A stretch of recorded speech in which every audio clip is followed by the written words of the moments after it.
የ19 ዓመቷ ታዳጊ ከእናቷ ጋር በመጨቃጨቋና ፍቅረኛዋ ጋር ለመኖር በመወሰኗ ብቻ እናቷን ትገላለች። ወይል የዛሬ ባለታሪካችን የሚያጠነጥነው በሄዘር ነው። ሄዘር ትባላለች።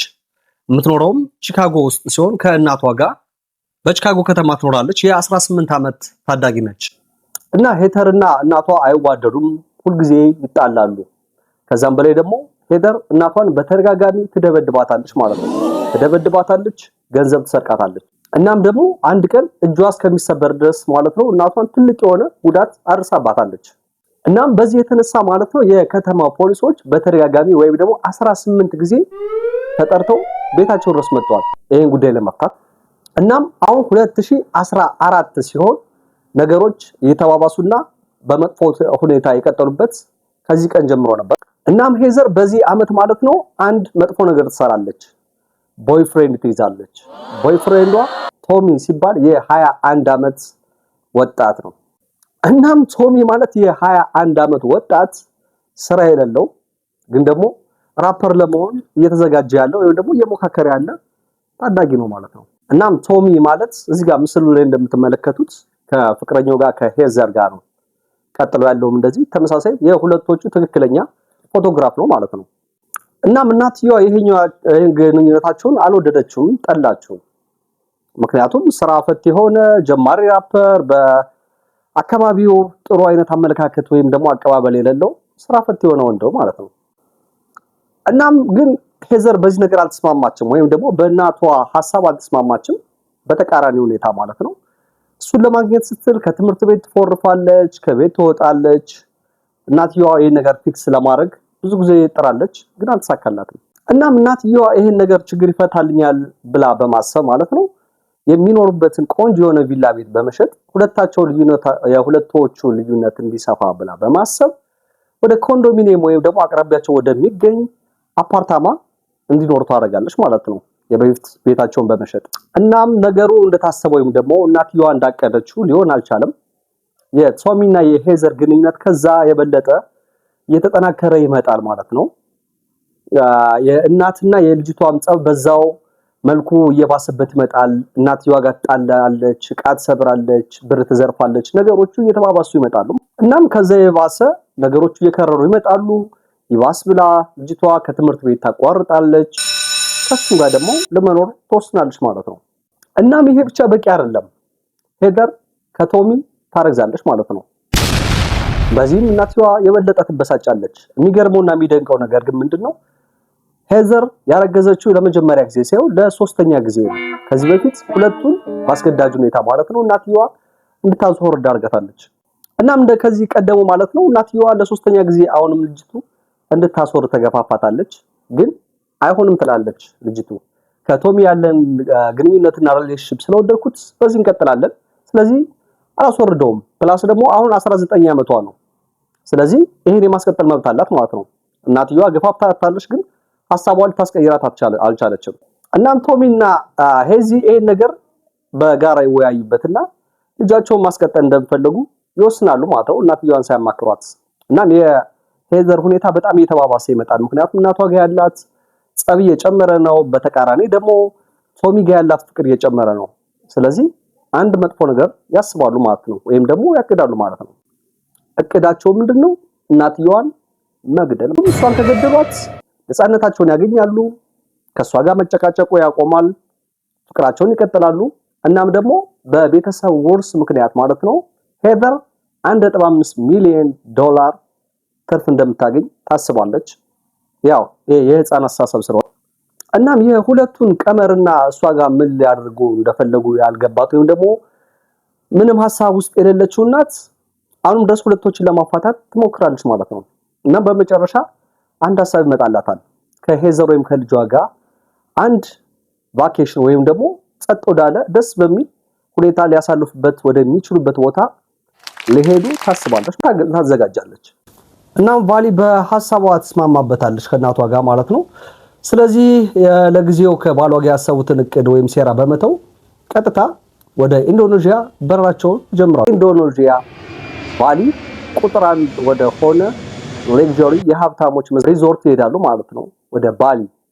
ኢትዮጵያ ውስጥ ያለውን ባሌ ጎባ አይደለም ያልኳችሁ ኢንዶኔዥያ ውስጥ እና ሄዘርና እናቷ ማለት ነው በዛ በመዝናኛ ወይም ደግሞ ወደ ቢች ዳር እየወጡ ይዝናናሉ ራፍታቸውን እያጣጣሙ ነው ነገሮች ግን እንደታሰቡት አልሄዱም ሁሌም ሄዘር ከእናቷ ጋር መጨቃጨቃቸውን መጣላታቸውን ይቀጥላሉ ማለት ነው እንደዚህ ያሉ አንድ ነገር ይፈጠራል በመሃል እናም እንደዛ እየተዝናኑበት ባለበት ሰዓት ማለት ነው እናትየዋ ትንሽ በሞቅታ ውስጥ ሳለች አደናቅፏት ትወድቅና እግሯ ላይ የተወሰነ አደጋ ያጋጥማታል ማለት ነው ስለዚህ ፔንኪለር ተጠቀማለች ወይም ደግሞ ህመሟን ሊያስታግስ የሚችል ትንሽ እንቅልፍ ሸለብ ሊያደርግ የሚችል መድኃኒት ትጠቀማለች እናም እናትየዋ ነገር ከተፈጸመ በኋላ ማለት ነው ለተወሰነ ያክል ጊዜያት ክላስ ውስጥ መውጣት ያቅታታል እዛው ትተኛለች ማለት ነው እናም ይሄን አጋጣሚ በመጠቀም ልጅየዋ የክሬዲት ካርዷን ከፖርሷ ሰርቃ ትወስዳለች እናም ሄዘር ከናቷ የወሰደችውን ክሬዲት ካርድ በመጠቀም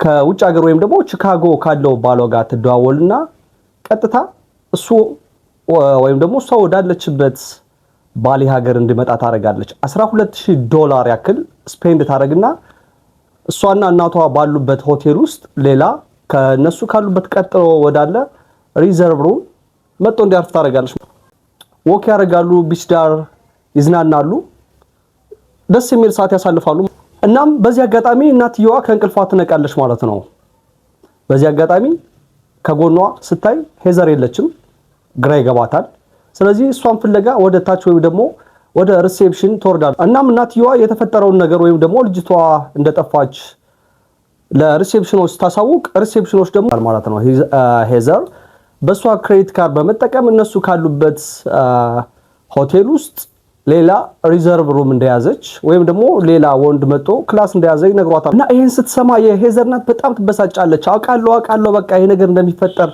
የሆነ ነገር አቅዳ ነበር ማለት ነው ብላ እየተበሳጨች ባለችበት ሰዓት ማለት ነው ሄዘርና ቶሚ ሽርሽራቸውን ወካቸውን ቢች ዳር በሚገኝ ቦታ አሳልፈው ሲመለሱ ኢሚዲየትሊ ወይም ደግሞ ቀጥታ እዛው ሪሴፕሽን ጋር ከናትየዋ ጋር ይፋጠጣሉ እና ዛሬ በጣም ትልቅና ቀውጥ የሆነ ችግር ወይም ደግሞ ጭቅጭቅ ይፈጠራል ማለት ነው እናትየዋ በጣም ትበሳጫለች አለቃችሁም እንዴት በኔ ክሬዲት ካርድ ነገር ተጠቀማላችሁ እዛ ወደ ቺካጎ ስንመለስ አስከፍላለሁ አሳያለሁ በማለት ከመጠን በላይ በጣም ትቆጣለች ትበሳጫለች ሄዘርና ቶሚ ይሄን አጋጣሚ በመጠቀም የሆነ ነገር ለመፍጠር ይሞክራሉ ሁለታቸውም ወደ ቤድሩማቸው ይገባሉ እናትየዋ ከልጇ ከሄዘር ጋር ትመጣለች ወደ ክላሷ ትገባለች ቶሚ ደግሞ ወደ ክላሱ ይመለሳል ማለት ነው ግን ሁለታቸው ያላቸው ኮኔክሽን አልቀነሰም ቻት ያደርጋሉ ይጻጻፋሉ ስለሚፈጠረው ነገር ወይ ደግሞ ስላቀዱት የግድያ ሁኔታ ሄዘር ለቶሚ የሆነ ያክል መሳሪያ መፈለግ አለብን እነዚህ ነገሮች መጨረስ አለብን ልጃችን ማሳደግ አለብን ሲወለድ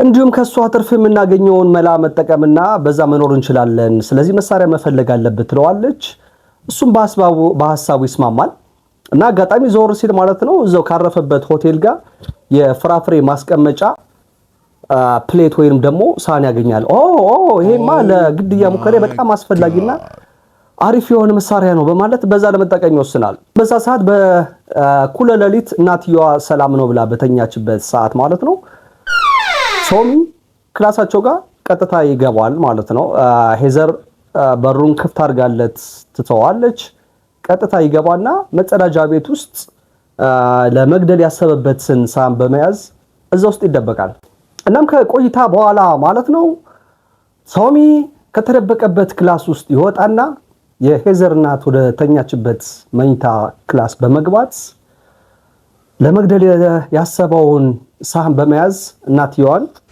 ይመታታል ማለት ነው በተደጋጋሚ 3 ጊዜ ተደጋግሞ ይመታትና እንዳትነሳ ወይም ደግሞ በዛው እንድታሸልብ ያረጋታል እናም በእቅዳቸው መሰረት የሄዘር እናት ከገደላት በኋላ ማለት ነው እዛው በሚገኝ አንሶላዎችና ብርድ ልብሶች እናትየዋን ይጠቀልላትና በሻንጣ ወይም ደግሞ በጣም ትልቅ በሆነ የትራቭል ሻንጣ ውስጥ ያስገባታል እናም ዝግጅታቸውን ከጨረሱና ወይም ደግሞ ሚሽናቸውን ከጨረሱ በኋላ ማለት ነው ወደ ፍቅራቸው ይመለሳሉ እዛው እናትየዋ ጋር በያዙበት ክላስ ውስጥ ፍቅራቸውን ይቀጫሉ ያው የህፃን ነገር ነው እና በሚቀጥለው ጧት ሄዘርና ቶሚ እነሱና እናትየዋን በተቀለሉበት ሻንጣ ይዘው በጀርባ በር በመውጣት ታክሲ ደውላሉ በፍጥነትም ታክሲው ይመጣላቸዋል። ከመኪና ኋላ ኮፈን ውስጥ ሻንጣውን ያስገባሉ።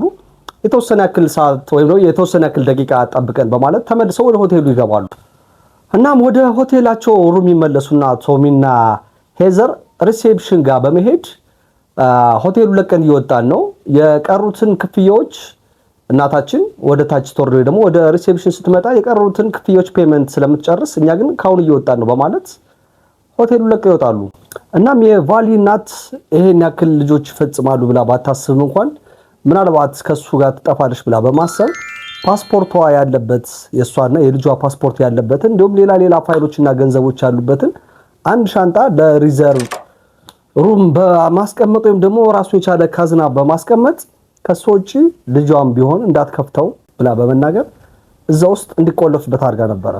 እናም ይሄ ነገር እንደተፈጠረ ወይም ደግሞ ፓስፖርቷ እዛ ውስጥ ሎክ እንደሆነ የገባት ሄዘር ምንም አማራጭ ስላልነበራቸው ሌላ ታክሲ በመያዝ ወደ ኤርፖርት ከቶሚ ጋር ይመለሳሉ ማለት ነው። ያው ትራቭል ለማድረግ ወደ ቺካጎ ለመመለስ ወደ ኤርፖርት በመግባት ምን አይነት ምክንያት ያዘጋጀው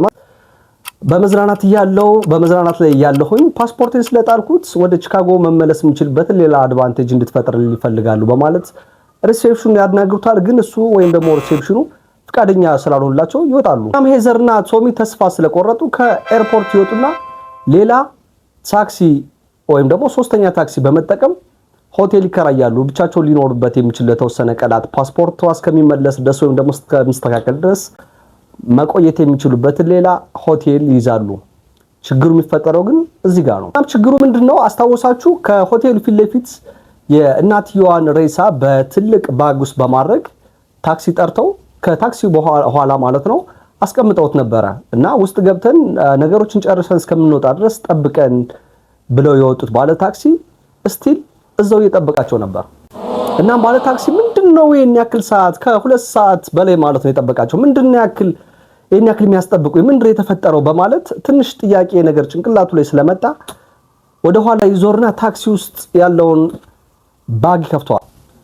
እናም የታክሲ ድራይቨሩ ሂዶ ከከፈተው በኋላ ማለት ባጉን ሲያዩ በደም የተጨማለቀ ነው። ምን አይነት ነገር ነው የሰሩት? ምን አይነት የማይሆን ነገር፣ ትንሽ ደግሞ ሽታ ነገር አለው። ስለዚህ በቀጥታ ወደ ፖሊስ ስቴሽን ሂዶ ሬሳውን ያስረክባል ማለት ነው።